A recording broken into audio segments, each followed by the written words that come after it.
You're listening to the Tumbling Saber Podcast, a member of the Star Wars Commonwealth Podcast Network, which also includes Talk Star Wars, Generation X-Wing, the Rogue Squadron Podcast, and the Skyhoppers Podcast.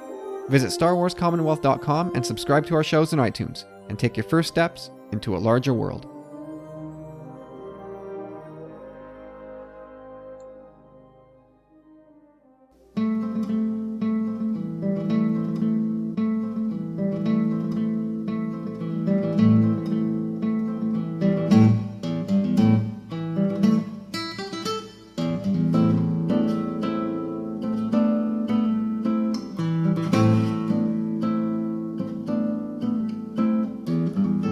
Everybody, welcome to episode 50 of the Tumbling Saber Podcast. Thanks once again for checking in with us this week.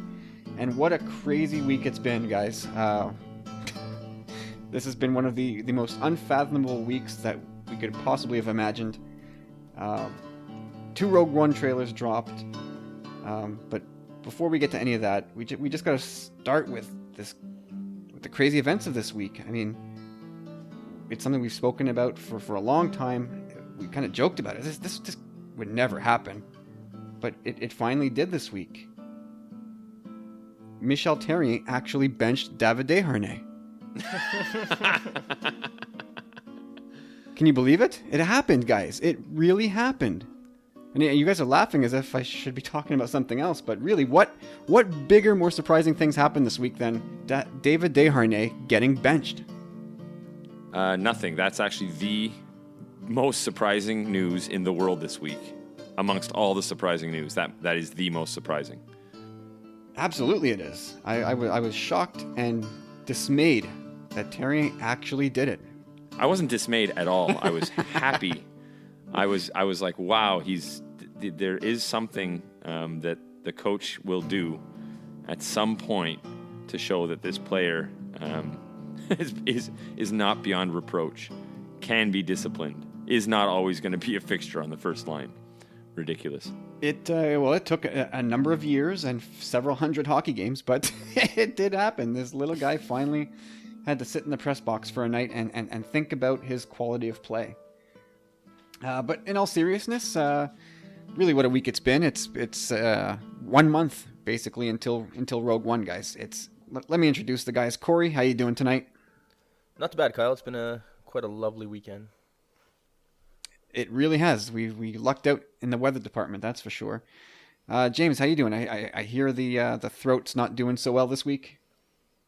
That's my tongue, strep throat, but it's specifically my tongue. It's been swollen and sore, and now it's really, really gross. If anybody wants to know what's going on in my mouth, just Google search strep throat, strawberry tongue.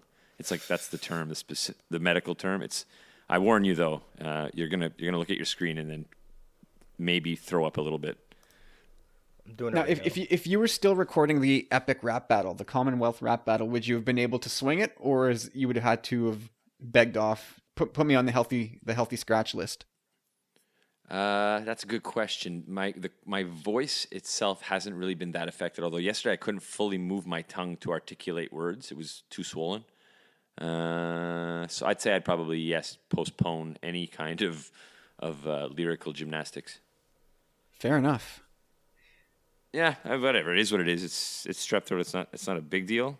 But because I'm a male, I'm man-colding this up pretty good, and I've been complaining a lot all weekend.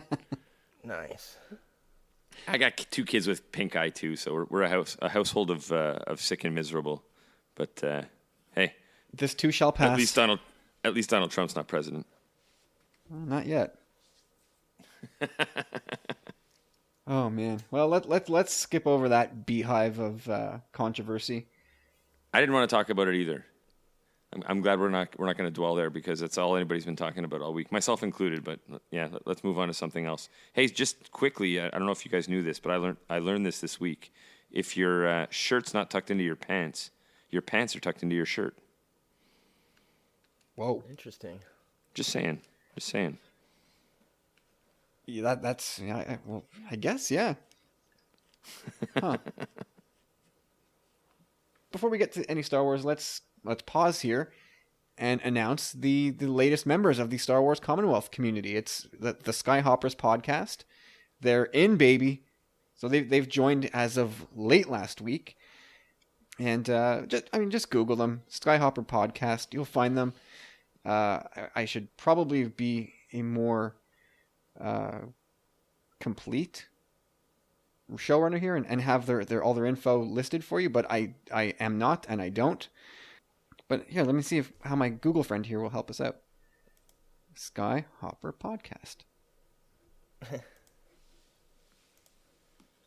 While you're doing that, I'll sidebar. Did you know Super Bowl 50 is not using Roman literal this year? Roman numerals this year? I could see that. I had to Google it because for the show, I was like, I'm just curious, what's the Roman numeral for 50? And it was like L, and I'm like, well, that's lame. L for lame. Well, that's what the Super Bowl committee thinks too, and so they're going with just the number 50 this year for their symbol. First time since Super Bowl 5. That's crazy. Well, it would look pretty dumb, wouldn't it? Yeah, just an L. Yeah. No, that's a good call. Of all the dumb things the NFL does, that's a good call. And James, our Dolphins are 5-4. Yeah, don't worry. They'll finish 8-8. They'll find a way to screw it up. So anyway, back to the Skyhoppers. Here we go. They're at SW Skyhoppers on Twitter, and you can find them individually at Ferretitiously. I'm not going to spell that. And at Ursa, I can't even say that. Jeez, that's a tough handle. But anyway, it's a very fun podcast. Would you like me to spell it? Would that help you guys? No, just no. I want you to try to say it, and after that, say randomitable. No, I can't. Ursat Sash. Oh, I get it. Ursat Sash. That's not so hard. No, it's Na'i Nanajar. Na'i Nanajar. Not that difficult. So Sarah and Ben have a great little podcast. We've roped them into the Star Wars Commonwealth. We're so happy that they've decided to join us. I've been listening to their show for a few months, and very enjoyable. A lot of fun. Very easy voices to get into. Good conversations. You can never have too much Star Wars in your earballs, so check them out. Well, I've been super busy with the three little nerfs that I heard around here. But correct me if so I haven't listened yet. I'm going to catch up, do a little binging this week. But this is our first member of the Commonwealth of the fairer sex. Am I wrong? Yes, we finally actually have a lady on board, which is a huge relief. Because I have 0 female friends that are into Star Wars. 0. Oh, I have one. I have one who just recently sold a basement's worth of collector memorabilia, from posters to toys. She had shelves and shelves and shelves. She's like my age, 40. How did Kyle and I not find out about this? That's a fair point. Shame on me. Indeed. My bank account thanks you for your forgetfulness. No, it was before we were doing the podcast. I say she just did it, but she probably did this 2 or 3 years ago now. But that I do have one female friend who's a massive, massive fan. Well, then maybe we should get her on the show. I should. Andrea Venditti. You know what? I will. We'll make good on that promise, because she would be great on this show. We'll put together a little contract offer, and we'll have our people speak to her people, and we'll see what she says. I think Donnie Meehan looks after her. I'll call Donnie in the morning. She'll be sold Fair when enough. she hears about the green room. Yeah, it'll be the big bowl of Skittles that sets us apart. So welcome, Skyhoppers. Glad to have you guys aboard.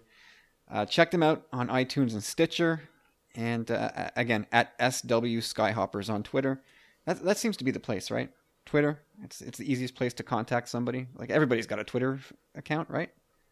Even me now. Yeah, even James has one. Kicking and screaming we brought into Twitter, but you're there. Thanks, Corey. Yeah, that's true, eh? Well, me too. I'm still relatively new to the whole thing. I think I got on in April of last year, and it's all Star Wars all the time on my feed. Well, I'll say this: if there's no Twitter, then there's no Tumbling Saber. Twitter is the first sort of seed for me, anyway, as a content creator, so to speak. That was the first domino. Then it became a blog. for somebody else. Then it became my own blog, and then it became radio spots, and then it became a switch from sports to Star Wars, and yada yada yada. Here we are at episode 50. Yeah, it's awesome. Yeah, Twitter has opened many doors. For all the slings and arrows that people say that, Twitter's stupid, and who needs to know that someone's having a bowl of Rice Krispies this morning? Like, Twitter has opened so many doors for me. I get so much value out of it. The day it shuts is the day I will cry myself to sleep. But anyway, on to happier things. Like I said, 1 month until Rogue One, essentially, and a bunch of things to talk about this week. Start with the quickest thing is the new Rogue One poster, which I thought was awesome. It was the Mexican one, if I'm not mistaken. Yes. And James, I think you've been sort of lukewarm on most of the posters, but I think you dug this one. I did. I thought this was a good poster. I think I gave it an official score of 7.5 on 10 on my imaginary scale of posters. But I did. I like this poster. I thought it was not only good looking in terms of like a movie poster, but it somehow had a classic Star Wars feel for me. It did, for sure. I think a lot of that has to do with the temples of Yavin 4. That's what I was going to say. Very smart, too. Very smart to use that scenery from that part of the world as the Mexican poster. Like, very smart to play to your audience that way. Agreed. True. Yeah. So between that one and the Russian poster, those are two posters that I can easily see hanging on my wall. The Russian poster made my list of best Star Wars posters ever, so I totally agree with you on that one. This one's not that good. Not in my opinion. I like the Russian one. It's not as unique. Was better. Yeah. Like this one, it's still very collage-y, but it's quite well done. This one there's movement to it, even though it's a collage. Yeah, like you got the clump of characters all together, which is kind of like stereotypical, I guess, and you got your Death Star there. No Vader this time, but you still get the Death Star, a few Star Destroyers, but the temples and the landscapes do help set it off. Yeah, it's the framing of it, the what? way they've angled the characters, angled the landscape. It gives that feeling of movement to the poster, which I don't think has been there for the others. I think that's a good point, and maybe the no Vader is part of what I like about it. Not that I don't love Vader in posters, but a lot of them I feel like they were trying too hard to Get him in there? Use the meal ticket.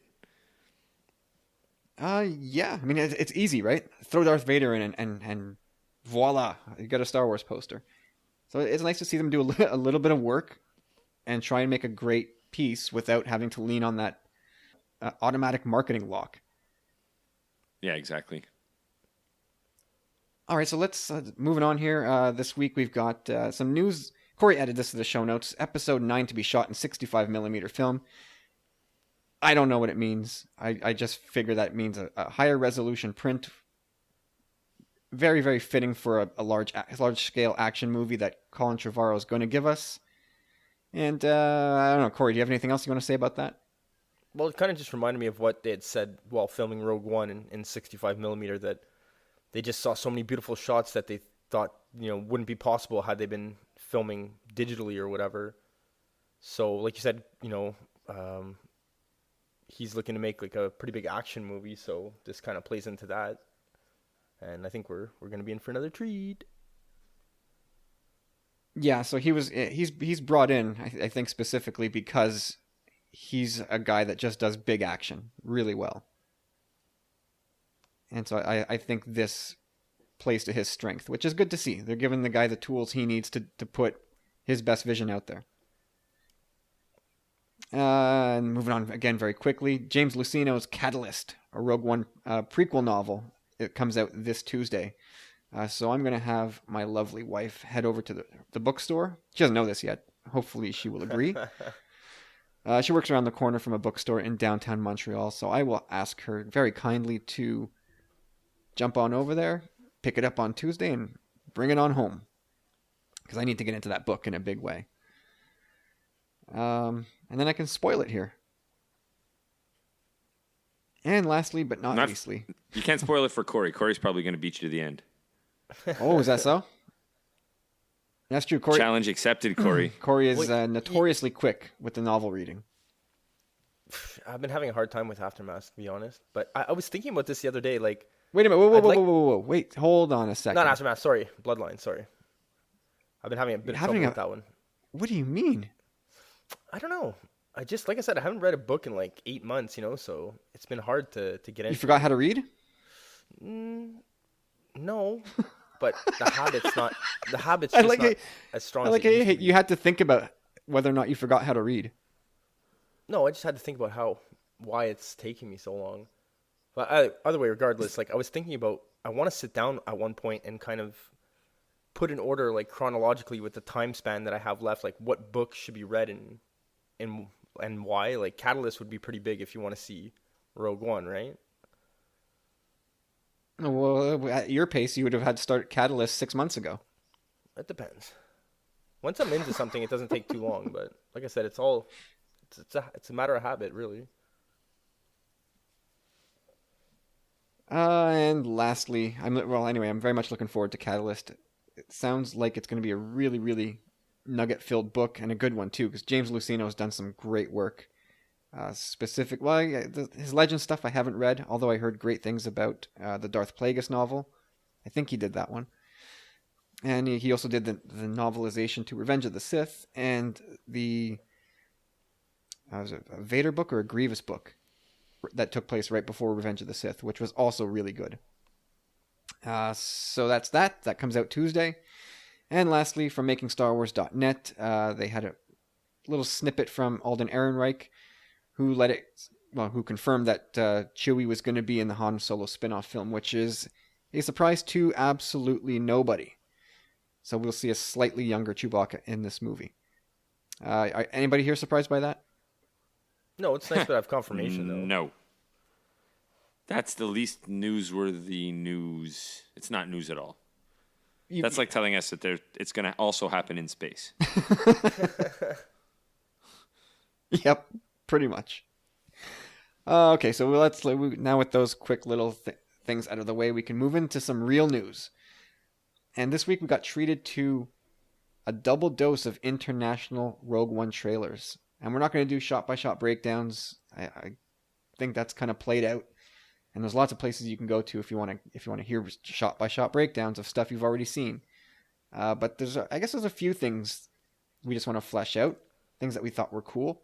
Corey, what did you find? We're going to talk about both as lumped into one, so you don't need to separate one from the other if you don't want. But things that you found cool coming out of these two trailers. The coolest thing, I think, everyone's going to be on the same page here, is we finally get to see Jin's mom, and she gives her what clearly seems to be a Kyber crystal. And we also saw something I had forwarded to you guys. I don't know if you had seen it, but there's the Aurebesh. Something's written on the Kyber crystal in the Aurebesh. And it's like a laser Force. engraving. Yeah, and it says Force when translated. So I thought that was pretty interesting. Yeah, that's pretty cool. I didn't see. I mean, who knows what it means? But I didn't see that coming, and it's a cool little breadcrumb. Yeah. Well, let's play with that for a second. So, is that just an ordinary Kyber crystal, or is that a piece of the crystal that powers the Death Star that her father kind of chipped off and gave to her? I don't know. Yes, that's what I thought. It looks more You like thought that, it's James? You think it's a chip off the old Death Star block? I think it has something to do with her, her father. Either it's one of the set, it's the smaller sister, it's a piece of. That's what I thought when I watched that scene. I thought, oh, that's that particular Kyber crystal is going to do bad things. Yeah, I think it's. I'm more impressed really with this. Oh, by the way, I watched this trailer. I know you guys know that, but I've been making a point to tell everybody that I'm not going to watch any trailers. That's right. That is kind of newsworthy. But, it's funny. I meant to only look for, because we talked online after the trailer came out, and you said, be careful. There's an image online that you're gonna have a hard time avoiding, and it was basically I said, oh, if I'm not gonna be able to avoid it, you can tell me what the shot is, and you said I think I guessed. Does it fire? And you said it bleeping fires. Talking about the Death Star. So I wanted to see that still shot, and I went looking for it. And so I found the trailer, and it wasn't the first shot in the trailer. And so I sort of watched the first few seconds and then thought, I'm already here. This is a pretty good pitch. Might as well take a swing. And I just jumped in and watched the whole trailer. Yeah, I mean, not too much new, but again, if you're one to you just want to have the visuals fresh. There were a lot of great visuals in this. Even just the opening scene where she's running along you get that pan shot along the beach and she's young Jin's running. Like all that stuff to see for the first time in theater is pretty epic. But it's done now, and it was a really cool trailer. Yeah, really well done. These trailers do nothing but raise the bar for me, man. You know what's funny? I don't know if you did it, James, but I watched the international trailer, but I didn't see the South Korean trailer. No, me either. Funny, eh? Yeah. Did you ever go back and watch the trailer before this one? Nope. Yeah, I mean, and I don't know that I will. The South Korean trailer didn't have much. If you saw the international one, you can skip the South Korean one and not have really missed anything except for a few new shots. So if you stayed away this long, don't bother watching. Save yourself the I guess the spoilers, the mild spoilers. Yeah, I think I probably will. But I'm happy to see. I mean, I don't know how many people expected the Death Star to fire. I guess now in hindsight, obviously it's a foregone conclusion and probably seems like a no-brainer. But go back 6 months into the summer, it was sort of a toss-up. Will it or won't it? And people were kind of split. They weren't sure. I wrote a blog piece back in July, saying the same thing, that I think it's going to fire. I think for this movie to work, for the Death Star as a threat in this movie to work and make this movie satisfying on its own, the Death Star has to fire. And that might tinker with how we see the Death Star in A New Hope, but I figured the right thing for Rogue One was for the Death Star to do its thing. And but I thought it was going to trash Scarif. I did not know it was going to be Jedha feeling the pain. But it looks like they dial it up to 3 or 4 on the scale of 10 and say goodbye to that old Jedi homeland. Yeah, I was on the same page as you. Like I figured, like, again, like, just to play on words, it was more a test, or we don't even know where Jedha is on the galactic map yet, really. So, like, well, there's that new Star Wars Atlas book out, so we probably do. Because I tried to Google it today, and there was nothing. I thought maybe because the film hasn't been released yet that information is privy or whatever, but who knows? Yeah, it's out there. I assume that Jedha's going to be in that Star Wars Atlas book, but I don't know yet. So I mean, that was really it. But I think one of the takeaways. Actually, before I really start to move on from this, did you guys notice that shot of Vader, the way his finger was curled, as if he was just picking his nose? Yeah, no, I did. Like right at the very end. So that looks to me from the scene where the Ben Mendelsohn character, Director Krennic, is sort of at Vader's mercy as Vader comes charging toward him. I wonder if that's the end of Director Krennic right there, who gets the old force choke.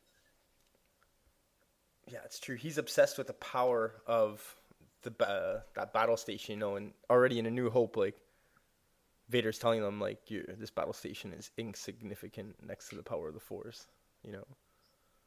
Yeah, they seem to be playing with that a little bit. But I think one of the things that I've taken away from both of these trailers is I've always said that, last week I think we spoke about our favorite ships. Steve Lewis out in Vancouver, or in Victoria, excuse me, asked us our favorite ships. And again, I reiterated my love for the X-Wing.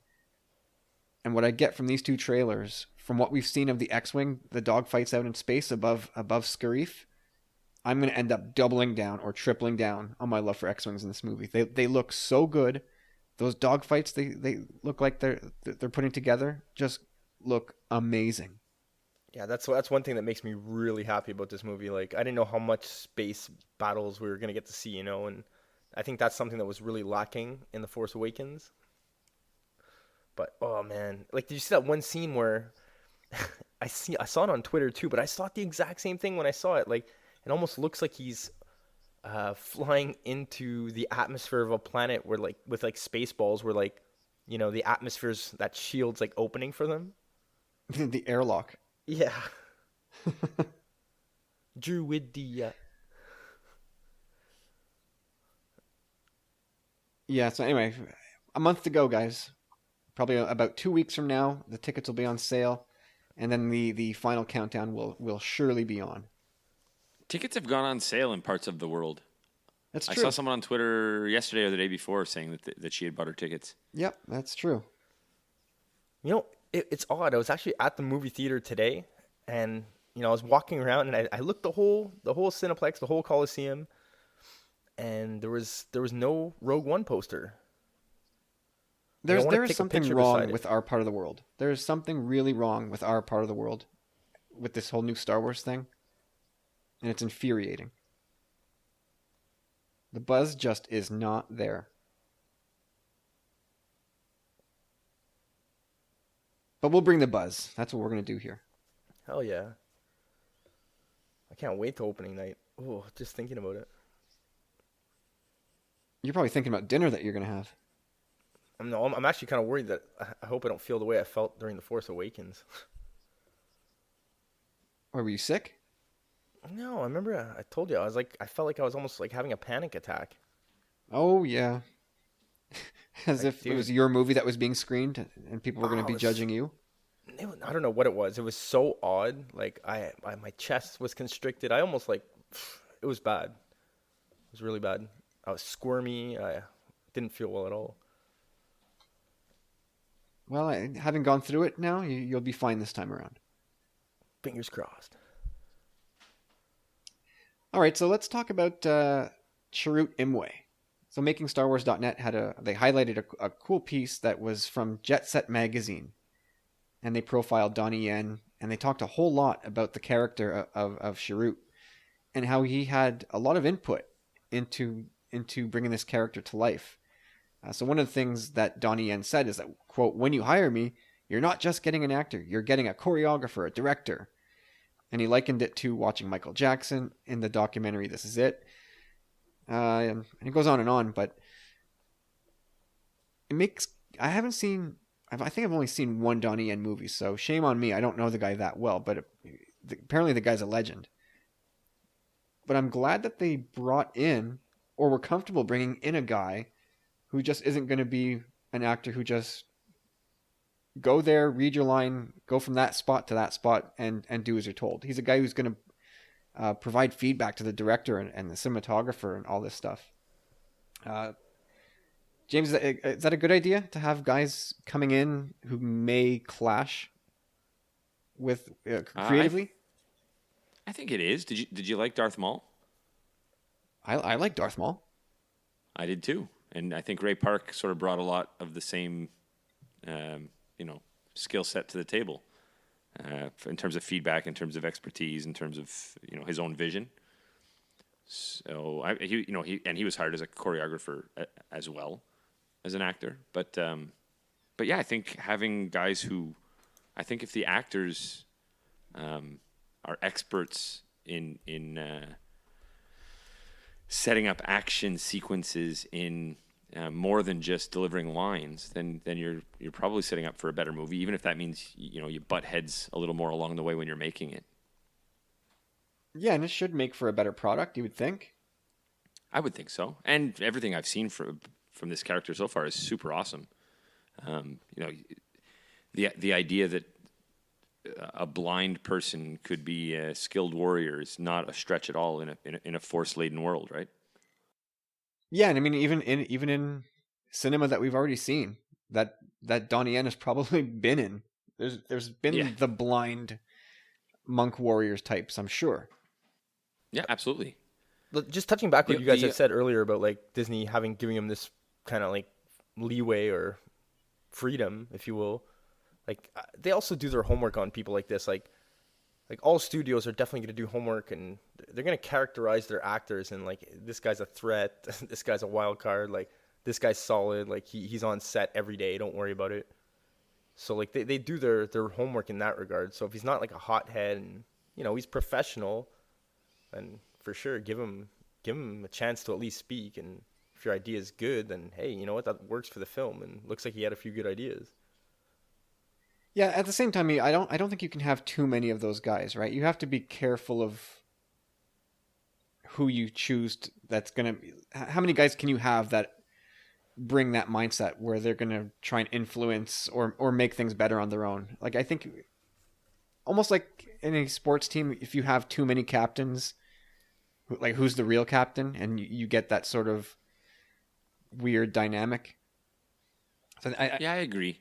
Yeah, but it depends on the role too. His role lends itself to that situation more than somebody who plays a more generic character who doesn't have. Like, Sharut's got this amazing skill set, this blind super warrior. So, like, it makes sense for the actor who plays him to sort of have an idea as to how to choreograph and how to set up this guy's scenes. Whereas if you're playing, a gunner or any other character who doesn't do special things, then it's much less important to have special input or feedback. Well, exactly. One thing I really find interesting is that the fact that, I mean, in this article, he basically states that him being blind in this movie, it was basically his idea, which says a lot. Like, seriously, like, you got to write the whole script around that at that point. You know what I mean? Like, what kind of other character did they have in mind for him had he not been blind?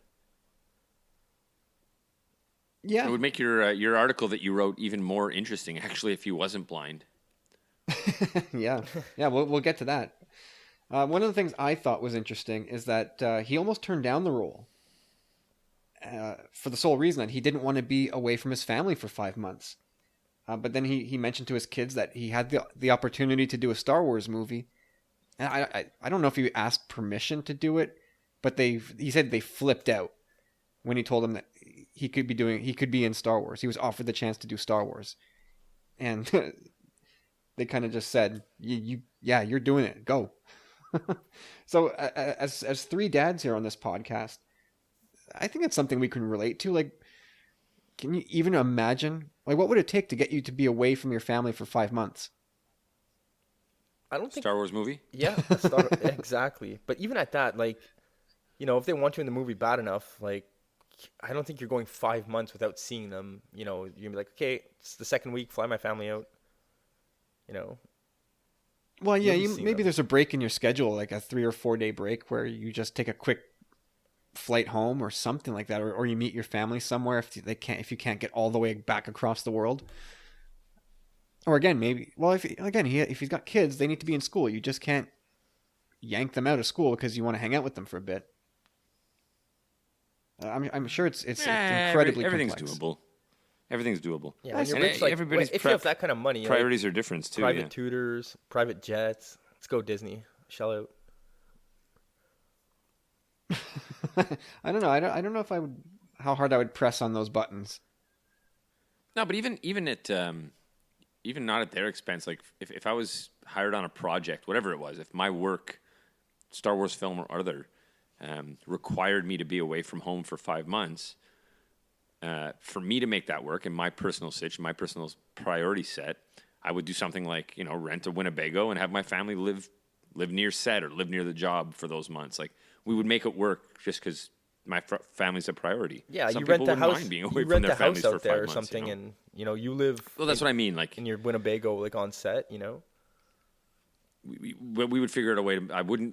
I wouldn't go 5 months without seeing my family. That's just not a realistic consideration for me. There's no real job that we would find a way to not have that be a problem. And anybody who has those same priorities, I think, just sort of does that. Yeah, I imagine you probably don't have a lot of time to make it work though. So you're offered the role and you have, I don't know how long. So you take the role and then you get to work. Say how do we make this work so that you guys we can see each other at least, once a week or every couple weeks. I can't stomach the thought of being 5 months away. So yeah, you got to think about how old your kids are. Can they be pulled out of school? Can you get a tutor? Do they even want to go? Maybe they're at the age where their priority is hanging out with their teenage friends. And hell no, I'm not leaving my social circle for 5 months. It's bound to get really complicated. Like Donnie Yen's 53. I'm sure his kids are teenagers. I have no idea if they are or aren't, but there's obvious, I think, pushback with teenagers if you try to pull them away from their friends. So it's got to be a complicated thing. Oh, for sure. It's all, there's so many variables that you can't really, in our situation now, babies, adolescents, it's all different. Yeah, I think the smart move is accept the role and then deal with the rest later. But like according to Yen, he almost turned it down, which is it's funny. Just quickly, but that story is exactly like the guy who played Aragorn, who's Viggo Mortensen. He was like, no, they offered him the role.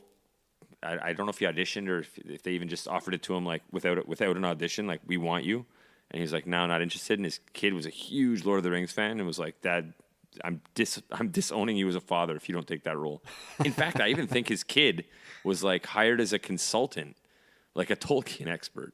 Not hired, but like I think he had input on the script and the movies. The 13-year-old kid did because So cool. he knew the story that well. Yeah, that's amazing.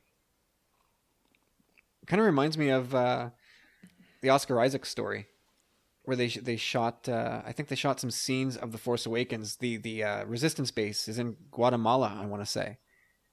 And Oscar Isaac's uncle is a massive Star Wars fan, going back to the original movies.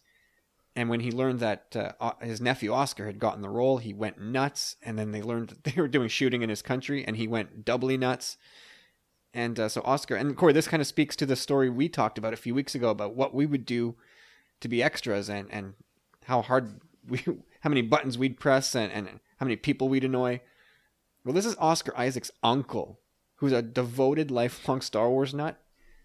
And the best that Oscar Isaac could pull was to have him suited up as an alien and stuffed into the background. Now imagine if that's what he was able to arrange. It's all good. But it would be different for me. Yeah, me too. Anyway, don't forget, Corey's got us with Star Wars Land shut down for a day when we show up. So big dreams. We're going places. Anyway, I love that story. I think it's a really cool story because he was so excited. He showed up to the set, and he had I forget. My wife keeps telling me this story, and I keep forgetting the details. But Oscar Isaac's uncle had made up T-shirts, and they were really funny ones too, for everybody, all the cast and crew. He had T-shirts made up and gave them out to everybody on set. He was so excited about the whole thing. And I don't know if it was as a thank you or if it was already prearranged, but they said, "Yeah, let's stuff him into an alien suit and throw him in the background." But that's the kind of connections you need to have if you want to get into a Star Wars movie. And last I checked, I don't. No, come on. There's no way. Even James Bond was just a stormtrooper with. He had a line, which is a huge deal, but that's James Bond. There's no way. There's just no way. Yeah. That unless you know a lot of people, you're getting any screen time in a Star Wars movie. And the thing with James Bond is that they were shooting. I forget which James Bond movie it was. I don't know if it was Spectre or the one that just came out not too long ago. But they were shooting that at the same time as The Force Awakens. At I think it's at Pinewood. So one day I want to say like a lunch break, Daniel Craig just shot over there, threw on a stormtrooper suit, read his line, and took off. And that was that. At least I think that's how the story goes. You know, Jon Stewart was almost in The Force Awakens, but he didn't want to play a bad guy. Really? Yeah. Yeah, he's holding out till he can get to play a good guy, right? Yeah. Right. Anyway, back to the story at hand here. So we'll bleed into my blog piece, my most recent one, on this note here. This is interesting.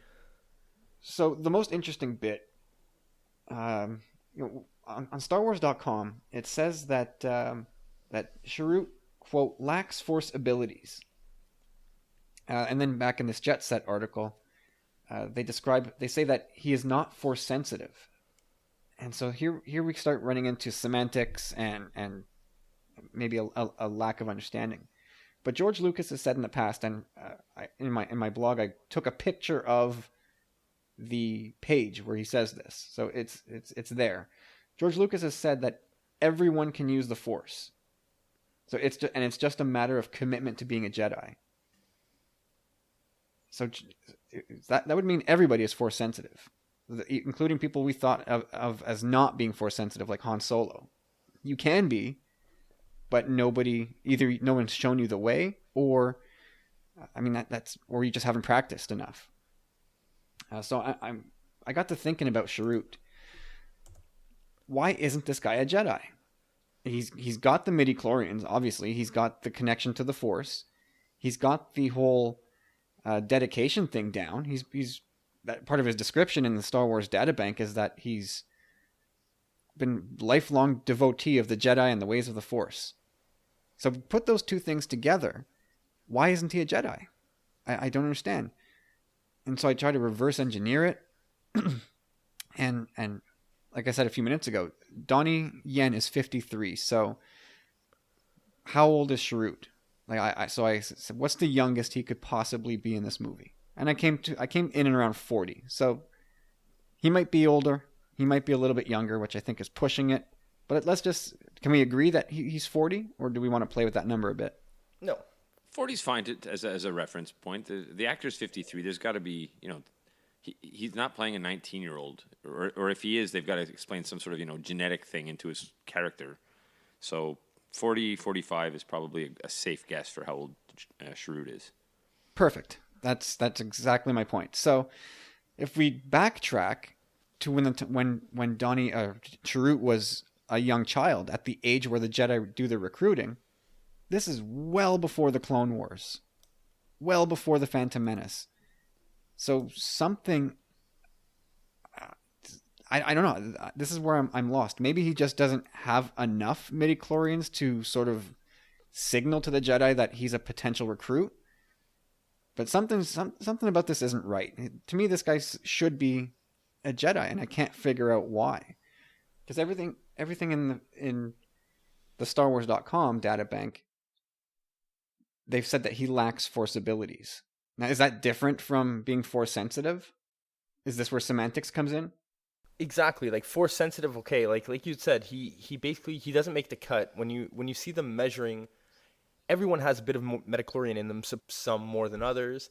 I guess he doesn't really meet the criteria to be noticed on that Jedi scale, where they basically say it'd be a little too hard for him to get there. Kind of, he just doesn't have enough of it in him.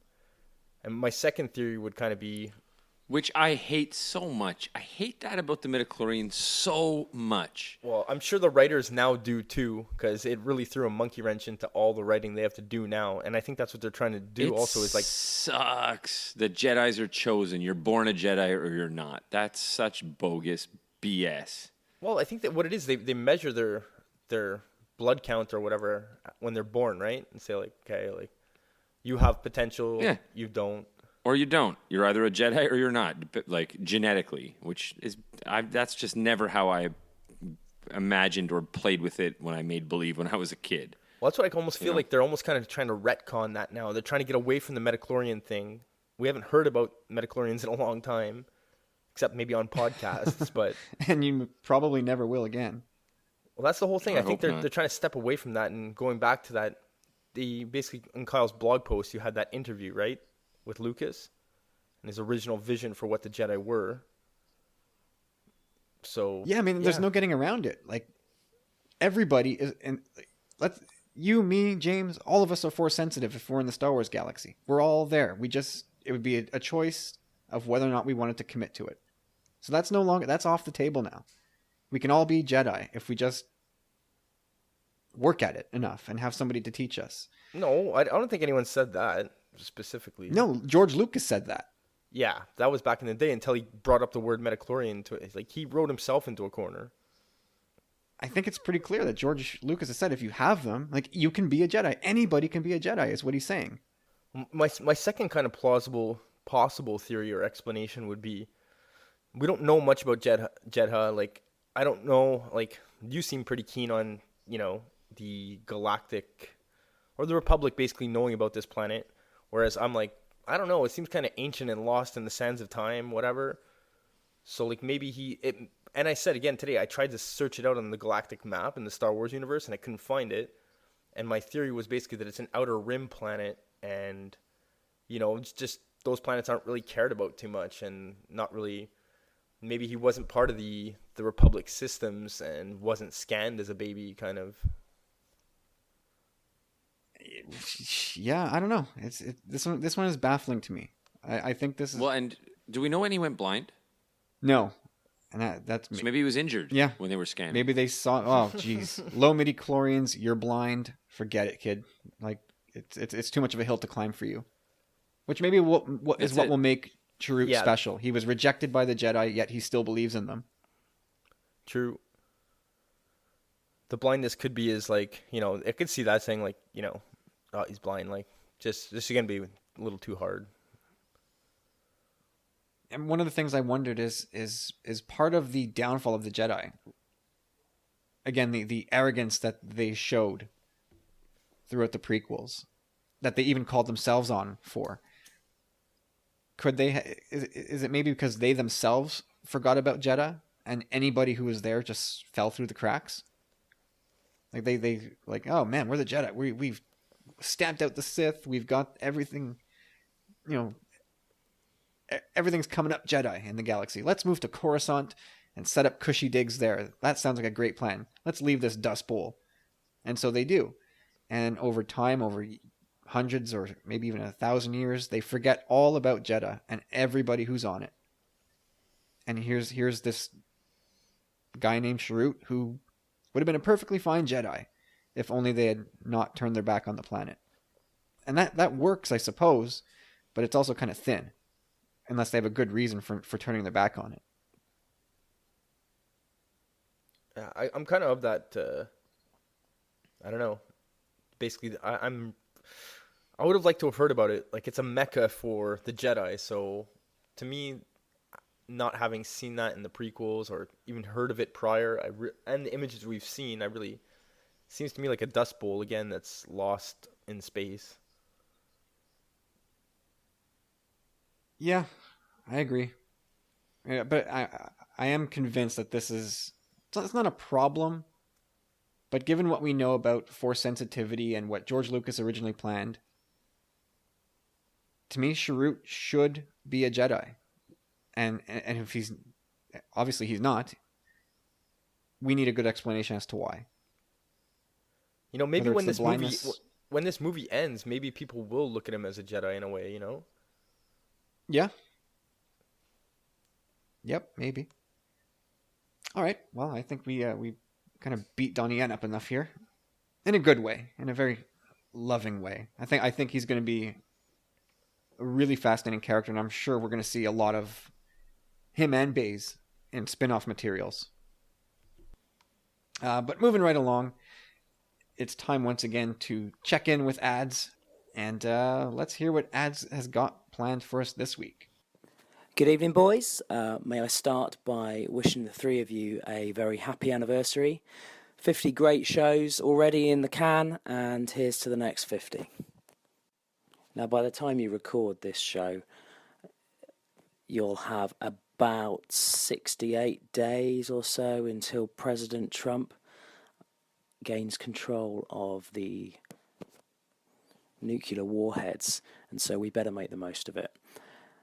As such, I've prepared, again, 2 questions. The first of these I hope will allow for a more general discussion. I wonder whether in our lifetimes we will ever see a story as big and generation spanning as Star Wars has been.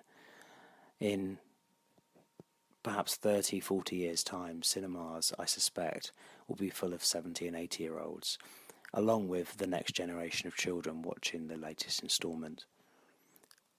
I can't personally think of another original film or set of films that has had a similar longevity, with room to continue expanding, developing, and appealing to new audiences and to old alike. For example, the 1977 film, in my opinion, stands the test of time. My kids, my boys, absolutely love it, and they love it just as much as the more modern ones. So yeah, let us know your thoughts on that one. Now my second question is one actually for Corey alone, and influenced by his very funny, very amusing views on how to get noticed and hopefully appear in a forthcoming Star Wars film.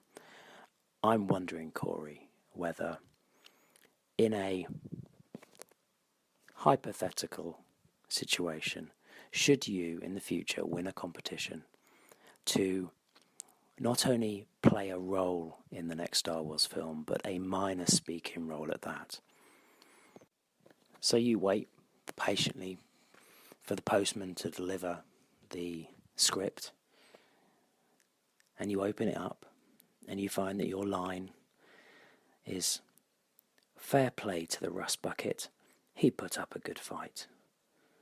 And then underneath, in brackets, it says, "Officer 1 presses button on machine that crushes chopper permanently." So Corey, you get your wish to be in a Star Wars film, but you are forever known as the person who killed Chopper. Have a great show, boys. Take care. See you next week. Bye. And there goes ads. Thank you very much, sir. Thank you for the kind words, and 50 episodes in the books, and hopefully we will get at least another 50 up there for everybody out there. And so on to the meat of the question. Ads is asking us about,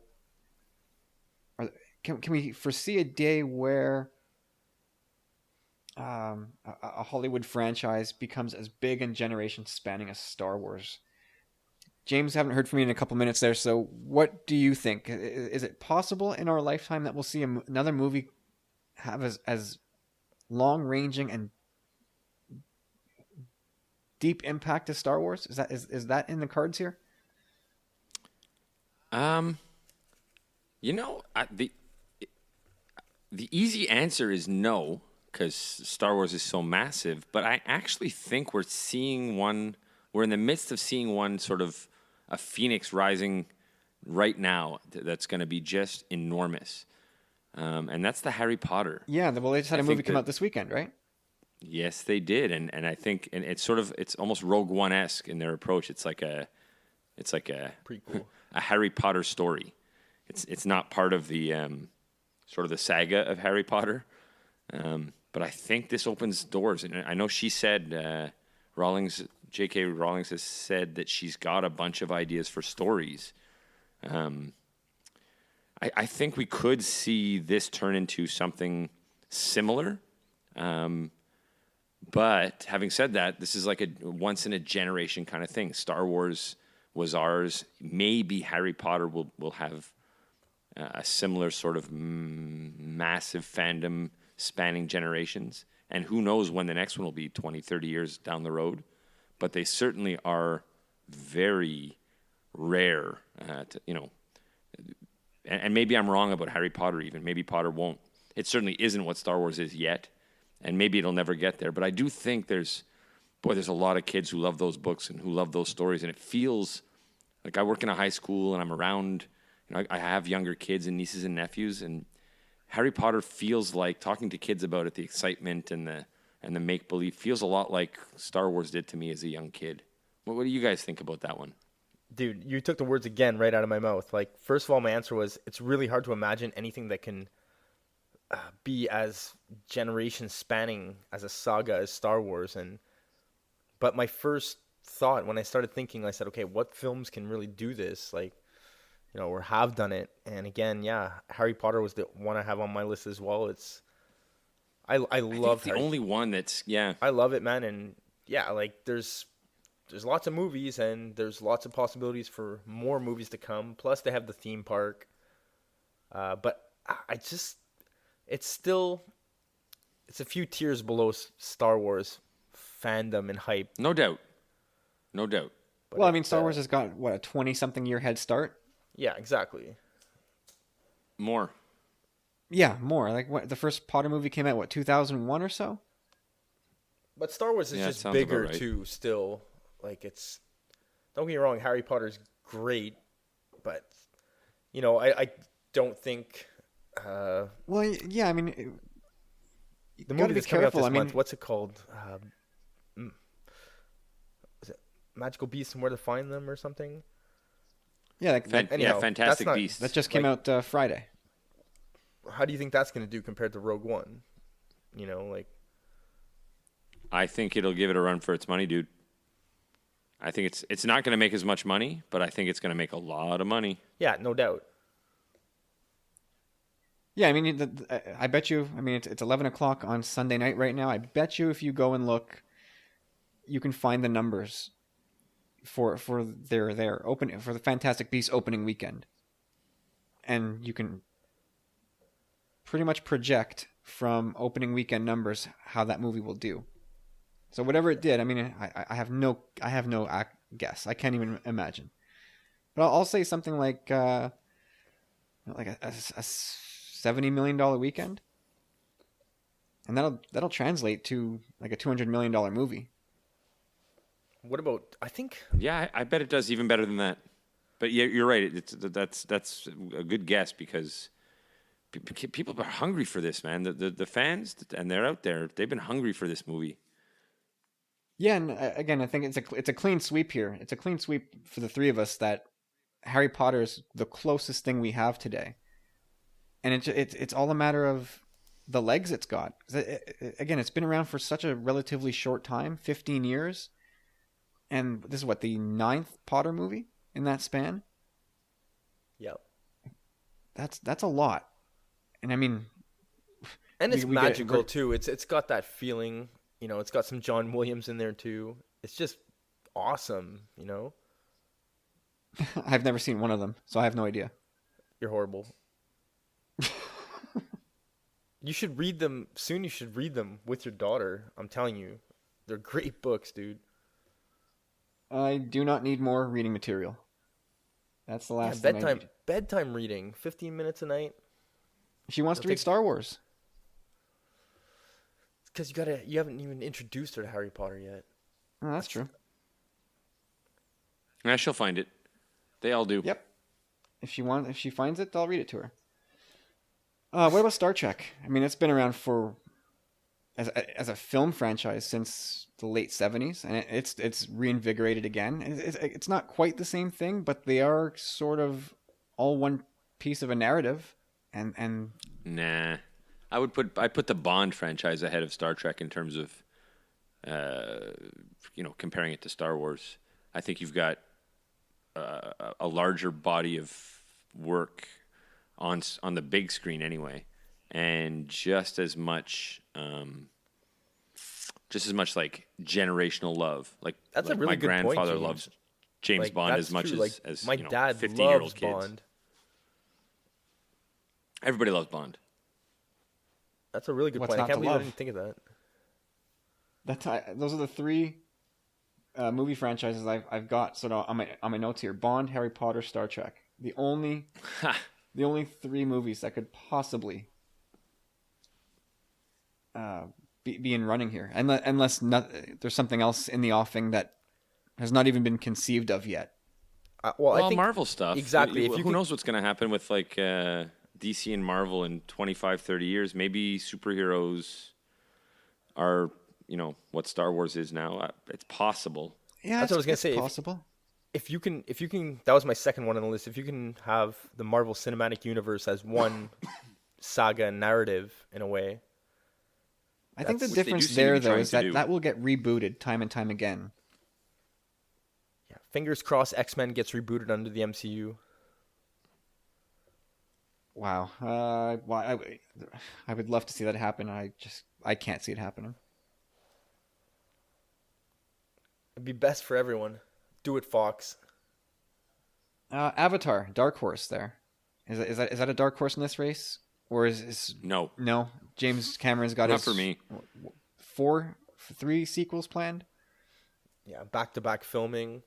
He's got something. He's onto something. It's all about world building and, just being captivating, having a good story and making it like magical. Like that's what Star Wars is.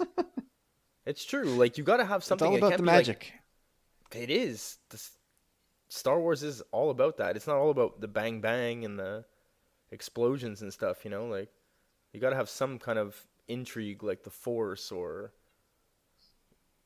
magic or whatever it is. Well, it's if you ask George Lucas, Superpowers. it's the family aspect. It's the soap That opera in too. space. Yeah. Like George Lucas would say specifically, it's not about the spaceships and the blasters and this and that. It's the family. It's the characters.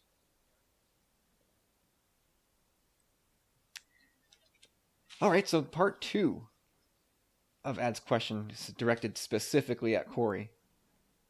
So Corey, you've got your speaking role in a Star Wars movie. You're going to get a line or two here. You've had a few minutes to think about this, so I don't know where your head is at, if you're emotionally prepared to handle this question. But what's your reaction when you read the script and you find out you're the guy, your character crushes Chopper, your guy, your little droid? Let's hear your reaction. I want to see how you try to bend reality so that either you don't have to do it or you somehow modify this to your will. Well, you're gonna get what you guys asked for. Like we had it on the back burners and we're messaging and you guys said, oh, we'll see how Corey like gets his works a looped hole through this thing. And first and foremost, I want to say if anyone's gonna push the button, thank you ads for making it me, because I love that droid so much. So if anyone had to do it, thank God I get to do it. So my real answer is, no matter what I'm doing it. Like good guy or bad guy, but I'm going to bend the rules a bit. And the quote that Ad basically says is, fair play to the rust bucket. He put up a good fight. So that could be interpreted any way. And I'm going to interpret it in the sense that I'm his buddy and I'm a part of the Red Rebel Alliance. And Chopper's kind of been hurt and there's no repairing him. So the line would kind of be read like this. Fair play to the rust bucket. He put up a good fight. As I shed a tear. So I'm putting him out of his misery, and everybody feels bad for me, and I'm still the good guy.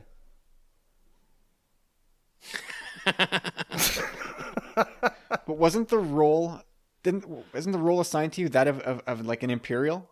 Nope. He just says officer. There's your loophole, ads. In your profession, you should be able to respect this.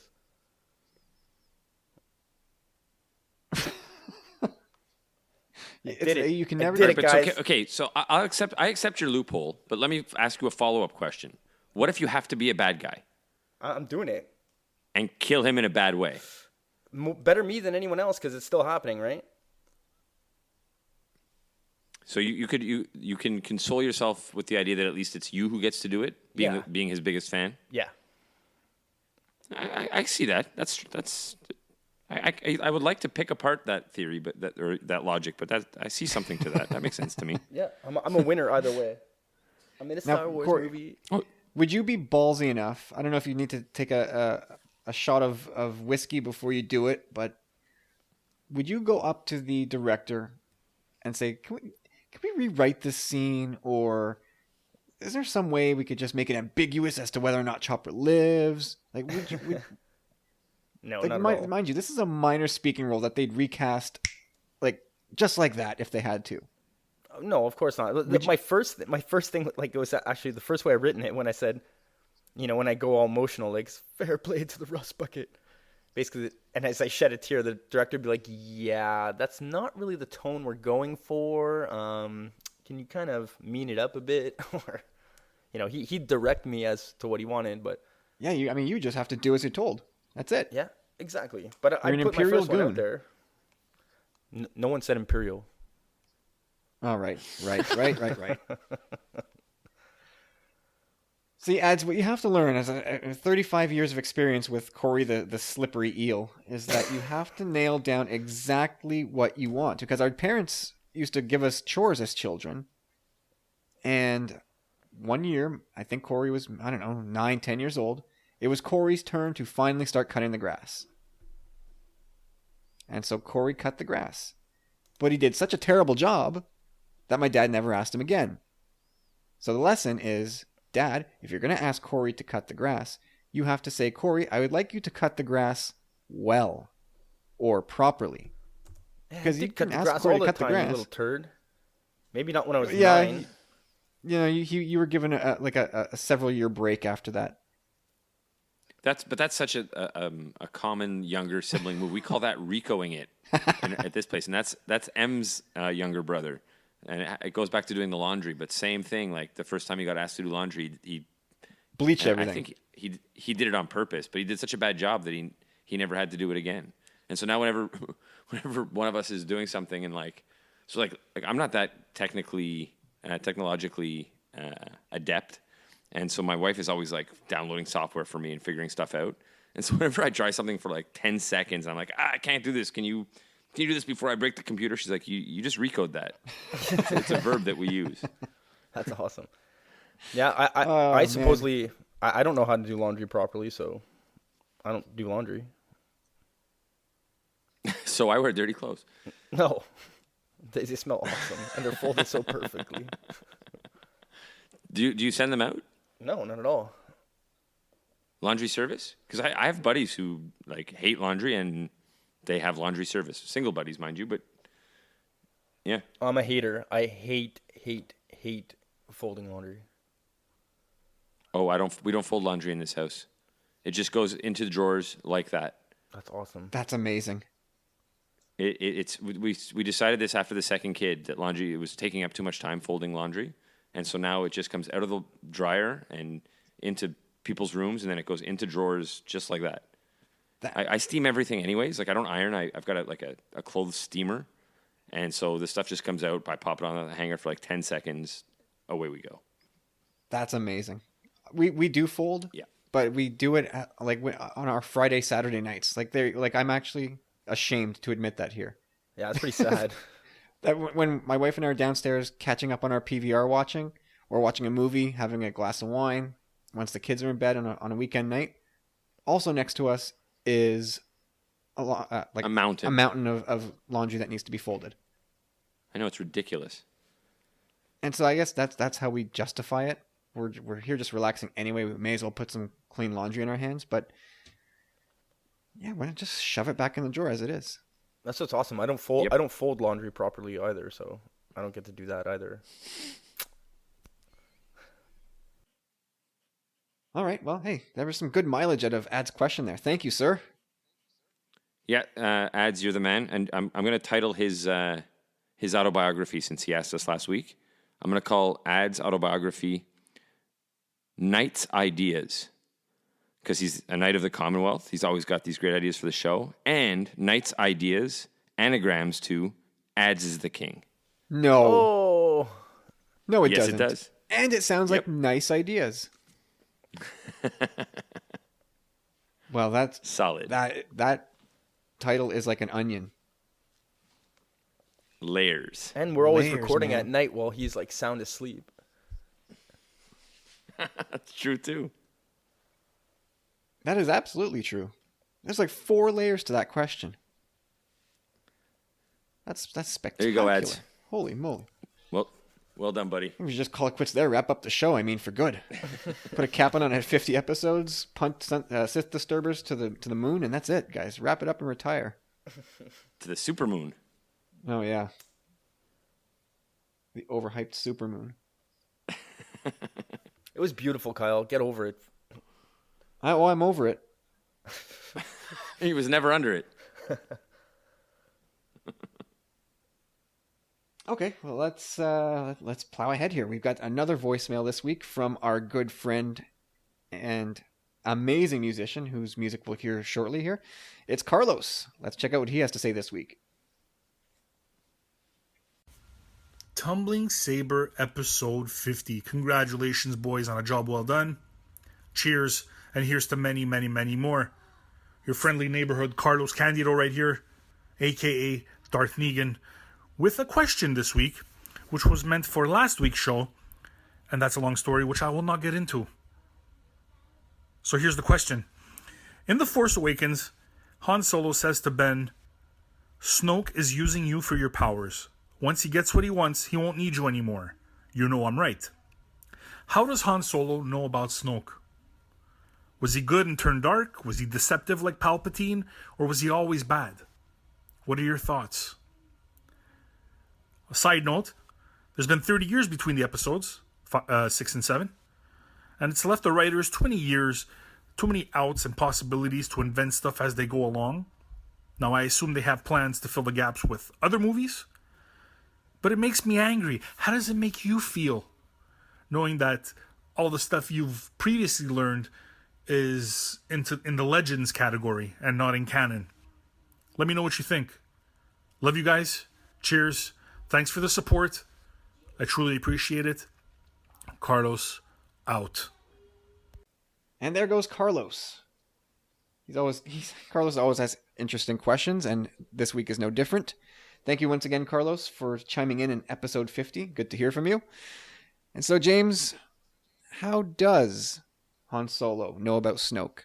It is a very interesting question. It was just laid out there so flatly in The Force Awakens, where Leia blurts out his name. Snoke did it. And like Carlos alluded to, that Han said it so bluntly on that catwalk, that he wants you for your power. So this guy seems to be very public, at least within that circle. So how did that happen?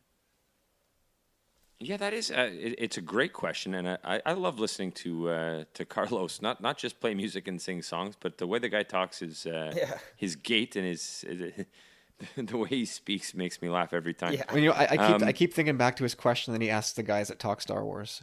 I know, it's so good. That's why I wanted to kick this off by saying that, I was kind of hoping for more of a ranty, sweary, vulgar voicemail. Carlos is Yeah, considerate. but he knows we don't swear, so yeah, that's it. He didn't want to have to give the editor a bunch of beeping to do. Well, Corey, are you aware of the content of Carlos's podcast? Yeah. Are you sure? Yes. Because if you want sweary ranty, there's 30 some odd episodes of Carlos sweary ranty that you can go and listen to your heart's content, and which I do. It's funny.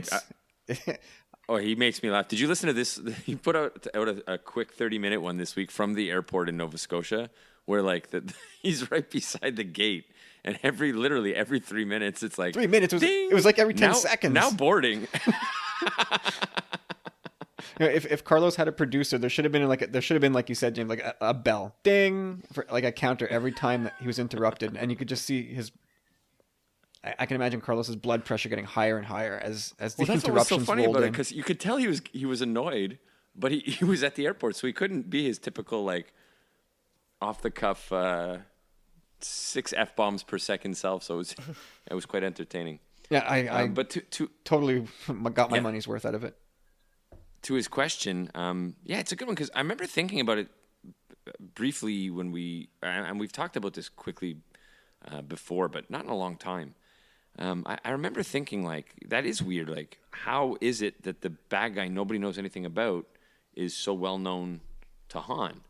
And there's a couple possibilities, and once we find out who he is, maybe it'll be really obvious. But who Snoke is, I mean. But it is possible that Han doesn't really know who Snoke is. He's just aware that that's who his son ran off with or to, if you know what I mean. It's possible he doesn't know Snoke, and he doesn't know anything more than we do in terms of his background, his identity. But he is aware that his son, flipped the script and, turned on Luke and attacked the academy and took off with this guy named Snoke.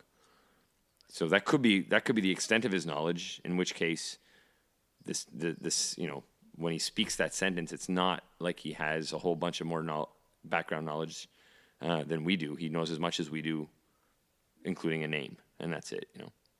That's absolutely a possibility, and it's one that makes sense. Corey, do you have any other thought, or do you want to play off that one? My other thought was kind of basically, I'm not through Bloodline yet, and I had ran this by you months ago, but I'm still not fully convinced that. Hey, newsflash, everybody! Corey's not through Bloodline yet. Okay, either way, I don't think this message that Leia sends to Ben or Kylo like I feel like Snoke somehow manipulates whatever he once he hears about Vader is what's going to make him tip, and that whole story is going to come to the fore. Maybe Han hears of it through Luke, and then Luke takes off. I don't get the feeling that Han knows him per se. He knows of him. Maybe again we're wrong, but Yeah, my thought on this is that at some point, and it's a story that we're going to see, there had to be some sort of convergence where the things were boiling to a crisis as far as the Skywalker family goes, the Skywalker Solo family goes. Like, they know that they're close to losing Ben to this jerk named Snoke, and I don't know if it ends up being a battle of any kind, but I can imagine them all sort of being in the same place at the same time, where you have Snoke bending Ben's ear, and with his family on the other side, trying not to let him go. that could be And the battle of the last Jedi's or Luke's temple too. You know, maybe Han and Chewie made an appearance there at the last minute to help out and saw what his son was really capable of. Yeah, yeah. Again, and we might learn more. I mean, the answers might be right around the corner, literally. The Empire's End, Part 3 of the Aftermath series is coming out, and if Gallius Rax, who's sort of the guy in charge of this burgeoning First Order, if Gallius Rax turns out to be Snoke, then a lot of these pieces start to fall into place. Where I hate that name, by the way, Gallius Rax. That's funny, because I hate the name Snoke. Gallius Rax sounds like every name that all of my 15-year-olds who write stories Yeah. name their characters. Like, it's such a, I don't know. That's why I think it's a short-lived name. Yeah, it could be. Maybe There's a Snoke lot is of- just, he's not that creative a guy, you know? Like, fiction is not his thing, and so he's going to dump the name. From what the feedback that I get on Twitter from people who have read a lot of the books is that they hope it's not Gallius Rax and they think it's not him either. There are good reasons on both sides of that argument. Like, I think if it's not Snoke,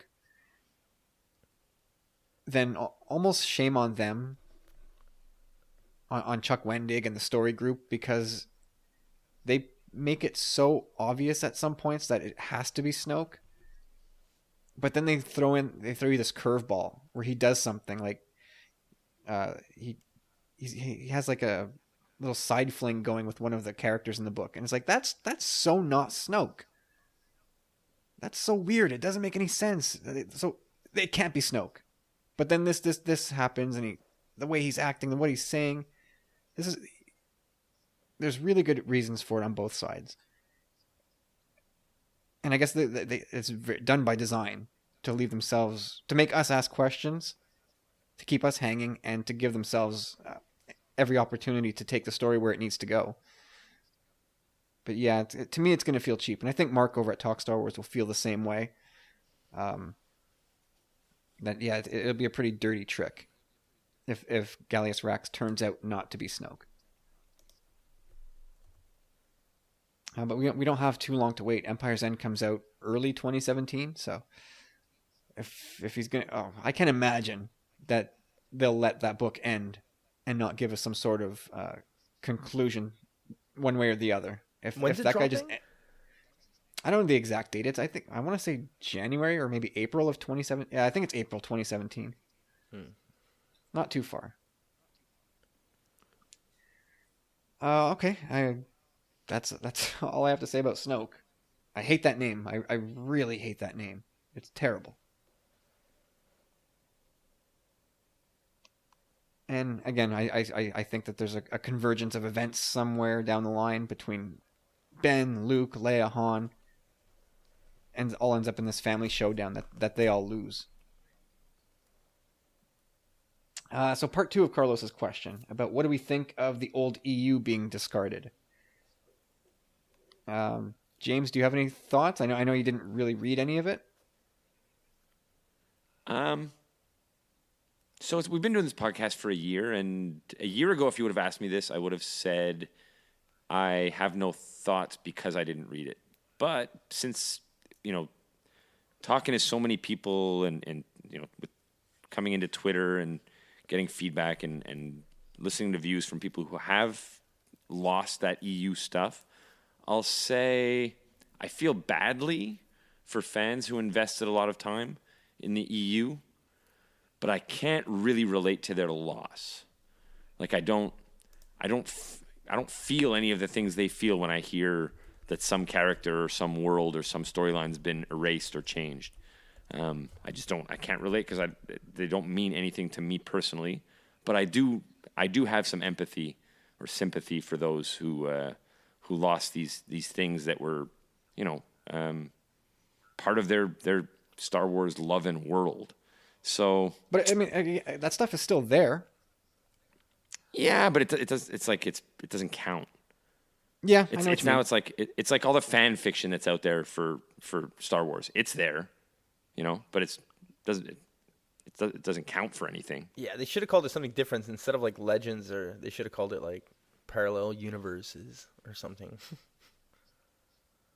Well, Yeah, I don't then know, you it's then you tough. open I the get why. then you open the possibility. Oh, well, then maybe these different parallel universes can somehow connect and they can retcon, and then the Legends becomes canon.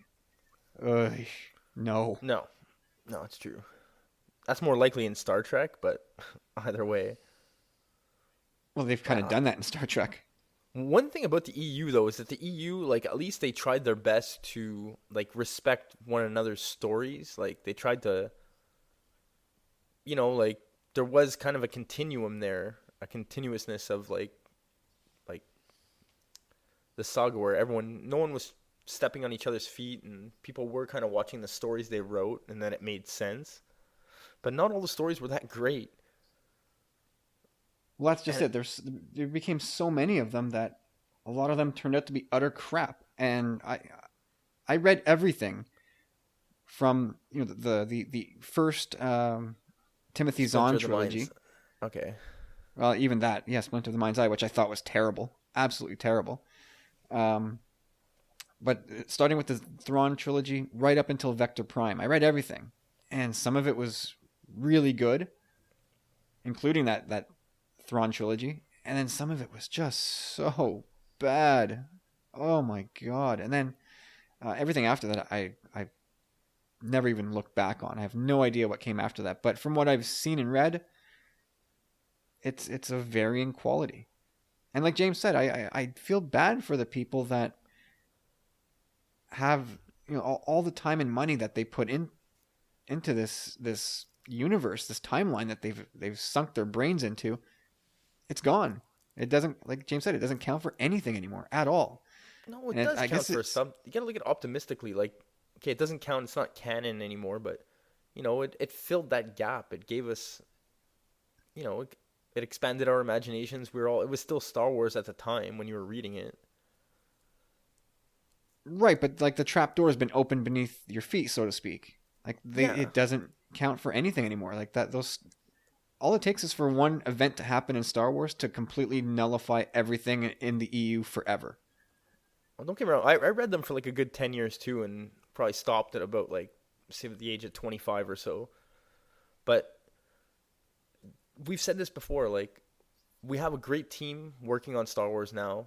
They don't have to be bound by these old stories anymore, and we can create something new. Like, yes, we're going to lose some love characters like Mara Jade and Jason and Jaina Solo. Like, these characters were really loved, but they could also, not necessarily maybe those characters, but they could still cherry pick from the EU or Legends now. Like, they've already done it with Thrawn.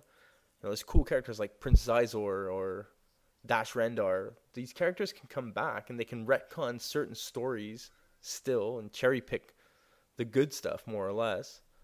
Well, and that's exactly what they're doing, which I think is a great olive branch. Yeah, at least there's that, right? And from what we've seen of Thrawn so far, like, I'm so not disappointed. No, and you were the guy who was skeptical. Yeah. You weren't impressed that they were bringing him back, and now he is back, and you keep doing his impersonation. Yeah, Lars Mikkelsen is killing it.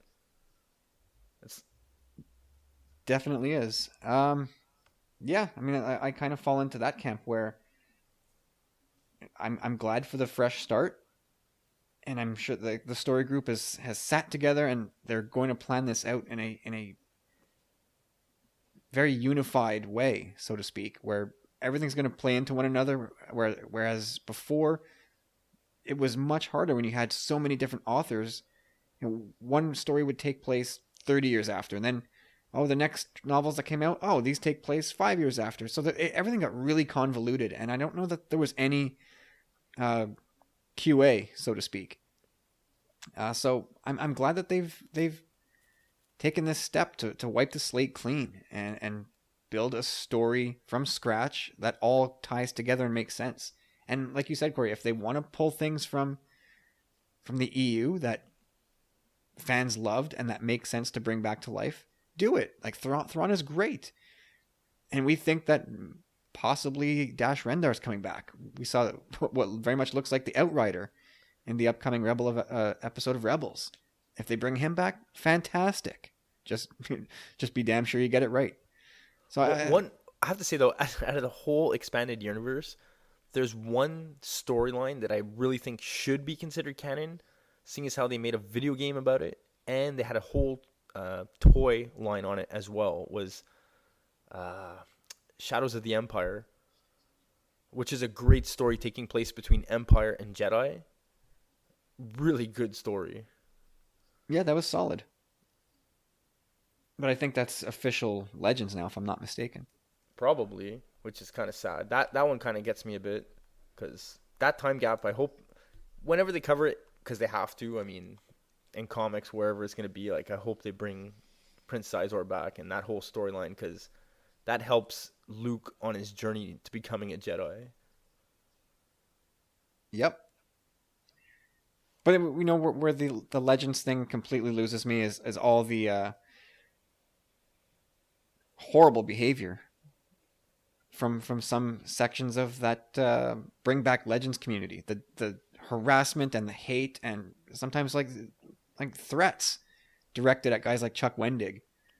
Like I have no patience for that. I have no patience for the people that stormed the Amazon review section and just left awful reviews just to sink his book in the rankings.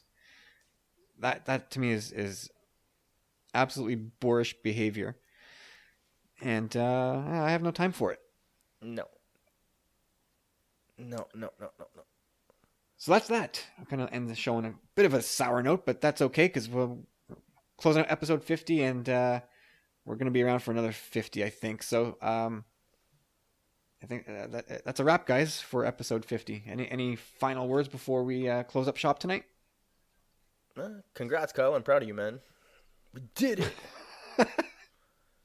Well, guys, I'm not going anywhere without you guys here week after week. So thank you to you two. James, how you feeling over there? How's the throat holding up? Yeah, I feel great actually. I've been sort of dragging my rear end around this place all weekend. This is the best I felt. So let's get to it. The effect of the Force. This was a fun show actually, and 50 episodes. That's a significant milestone. So I'm glad we mentioned it a couple of times. It's been a fun year, man. Yeah, it's been a lot more work than I had originally thought, but it's all been worth it. It's been really fun engaging with Star Wars fandom. We've made a lot of friends along the way. And it's pretty crazy how things have gone from a year ago to now. We have this podcast up and running. Like I said, a whole bunch of new friends. The Star Wars Commonwealth is up and running.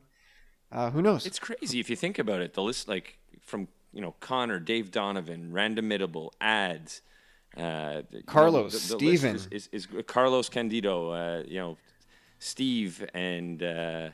Mr. Matt Keegan in Australia. The list goes on, and it's not our intent to forget anybody here, but yeah. No, I wanted to do some shout outs just to name some of the names of these people who were, we get feedback from and questions and interaction, and it's fun. There's an actual community out there now. Not to mention the rest of the Commonwealth. It's been a fun year, and I think we've grown quite a bit. So I'm looking forward to the next one. Absolutely. And well, with that, thank you, Ads. Thank you, Carlos, for the great questions this week.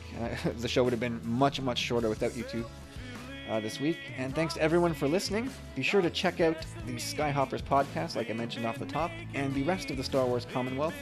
And of course, the shows on our network include Talk Star Wars, Gen X-Wing, Rogue Squadron podcast, and Skyhoppers. And be sure to leave us a review on iTunes. And stay tuned for Sith Disturbers on Thursday. Bye for now.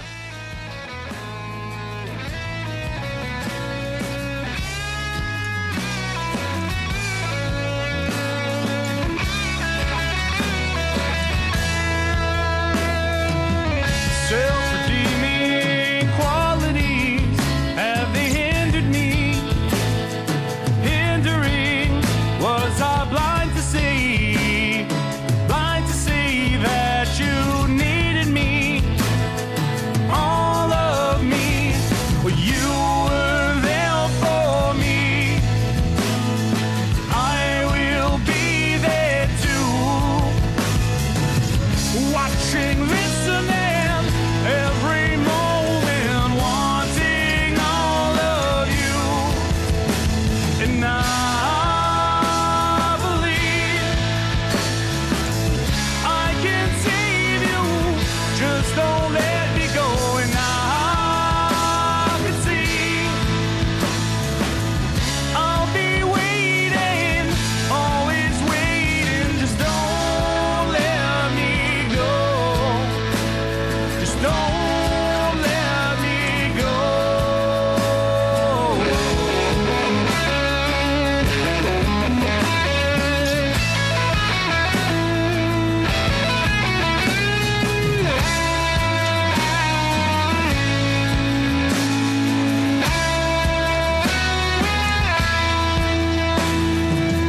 Time goes on and I'm questioning all the things I've seen, crazy things I've seen as I'm watching you.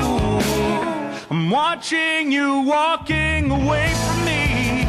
Were you watching me? Was it just